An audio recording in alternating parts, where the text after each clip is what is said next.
year. So I'll hand over to Emmeline and Marissa. Thank you.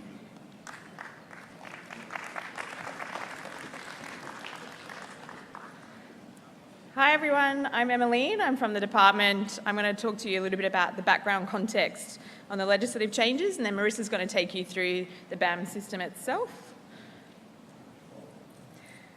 So in 2015, there was a Victorian Auditor General's Office audit into the building system, one of many, and there was a report looking at the consumer protection framework in particular. What this found was that the VBA's performance and building permit levy audits are effectively the only forms of proactive direct monitoring of building practitioner compliance, particularly for surveyors.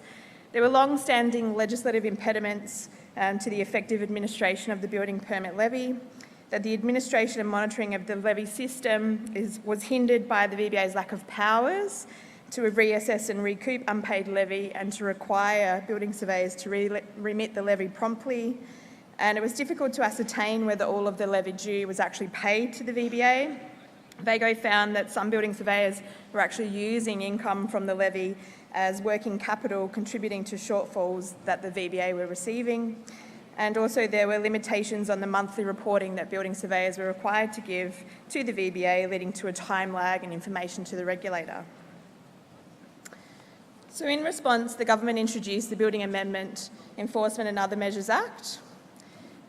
This continued reforms to the building system that started in 2016 under the Building Legislation Amendment Consumer Protection Act, and continued measures to respond to the recommendations from the various VAGO reports. The Enforcement and Other Measures Act introduced a new system for issuing building permits and paying the building levy. Under the new system, before the building surveyor can issue a building permit, they must apply for a building permit number, and this must be issued by the VBA.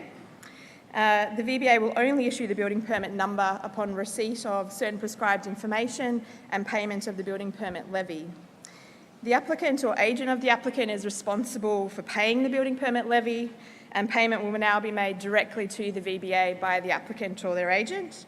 The building surveyor will no longer be required to actually collect the levy and remit it to the VBA, and this means building surveyors will no longer be required to keep records of levy amounts received and forwarded to the VBA or to provide those monthly returns on the building permit levy. However, building surveyors will still be required to provide an estimate of the costs of building works and an estimate of the levy to the VBA when applying for the building permit number. And these provisions commenced on the 1st of July 2019. So in terms of the application for a building permit number, the new sections are Section 18AA, 1, 2 and 3. 3 is not coming up, there we go. So the first is that the relevant building surveyor on accepting an application for a building permit must apply to the VBA for the building permit number. And then the application to the VBA must include any information required by the form that the VBA has prescribed, which will be the BAMS system, as Marissa will talk about. It will have to include an estimate of the costs of the building work and the building permit levy payable, and then include any other prescribed information which we include in regulations. And then the relevant building surveyor can consider the application for the building permit whilst this is being sorted out by the VBA in terms of the number coming to them. They can still consider the application. So for the purposes of going forward from the 1st of July, the key information really is that building surveyors will be required to apply to the VBA for the building permit number, and then the VBA will issue that number following payment of the building permit levy, provision of any information in the form, and then any other information prescribed by regulations. Once this occurs, the VBA will provide the building permit number within 5 days, and then the VBA will advise the council of the number. If the VBA refuses to provide a building permit number, the applicant can apply to VCAT for review, and a building permit number cannot be issued, a building permit must not be issued unless the number has actually been received by the surveyor.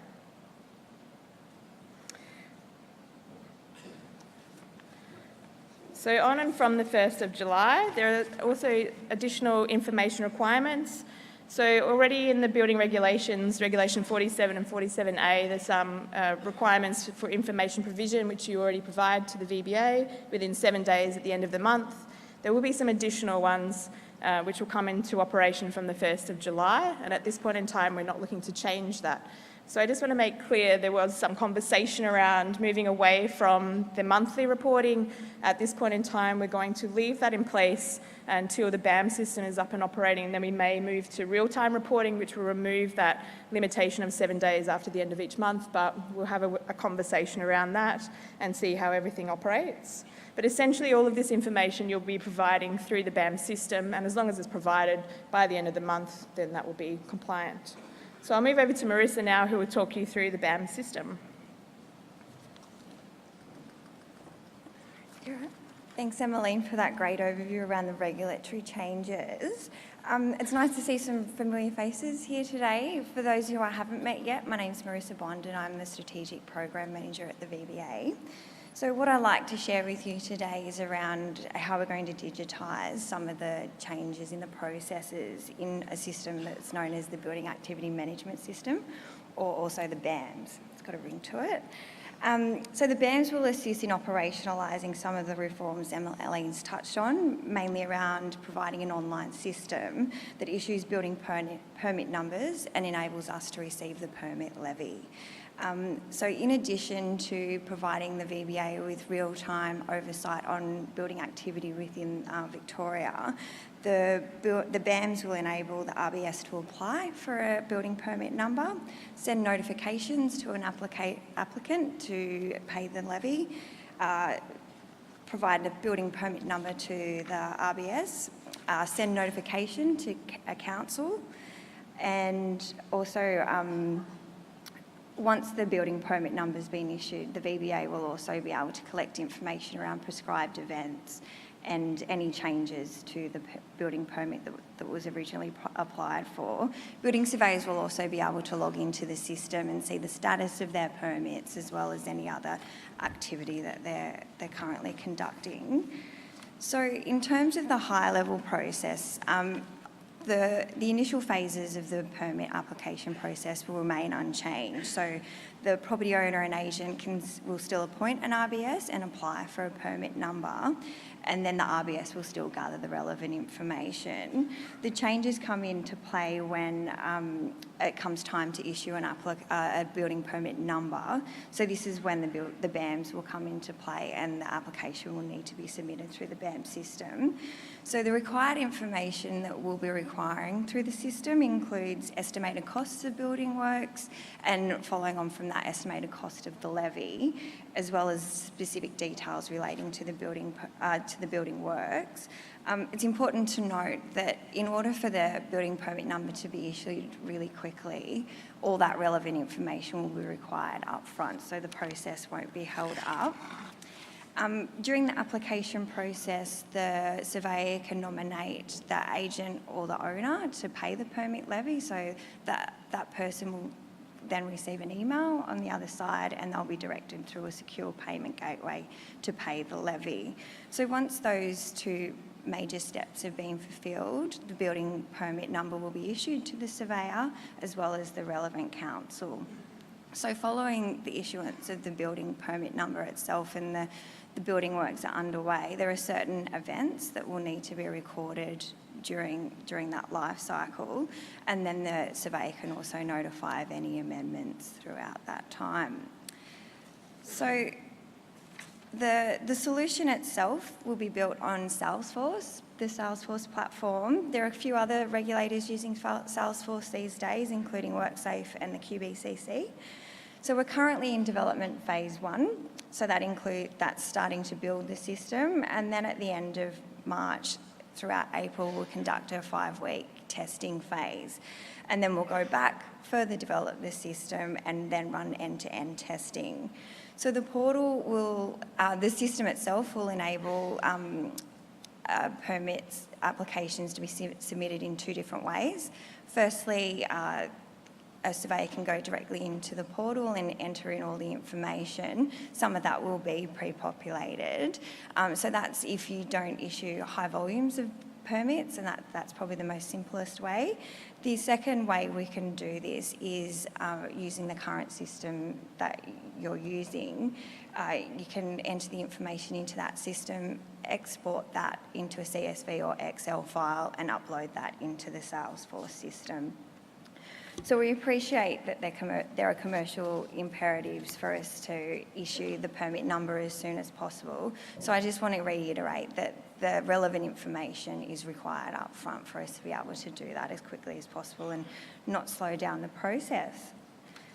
So industry engagement is the key to making sure that this project is as successful as possible. So we have and will continue to engage with all parties throughout the development phase. So we've been engaging with industry bodies that are outlined up on the slide there. So we're getting feedback and sharing updates with these key groups. We'll start also filtering information down through those industry groups, so they're being received by the members. We've got groups of surveyors that we've met with, and they have participated in development sessions to help design the solution. And then we'll continue to present at industry events such as this to make sure that you're aware of the changes that are coming. We've also been working really closely with the software vendors that are currently being used to make sure that they're as ready as possible as well for the 1 July go live date. So soon you should start to expect to receive emails from the VBA outlining these key changes, and we can also start showcasing the system as it's further developed. So we anticipate that there may be quite a few questions following this session, so please come and see us. We have a booth set up in the catering room just under where the kiosk signs are, and we'd love to come and for you to come and have a chat with us, and we get your feedback on as we go forward. So thank you.